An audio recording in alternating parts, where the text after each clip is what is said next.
How to change your search engine or Metamask to Google. Hello guys, in today's video I'm going to show you how to change your search engine or Metamask in easy fast way. So first thing we do is we go to Metamask app right here and click on it, and as you can see this is the home page. Now you need to go to the top corner, here, and click on those three lines.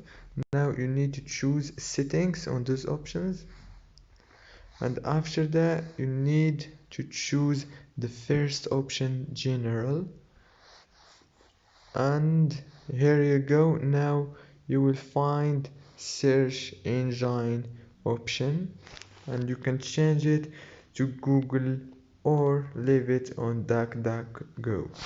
And that's it for today's video. I hope this video was helpful for you. If it is, please don't forget to like and subscribe.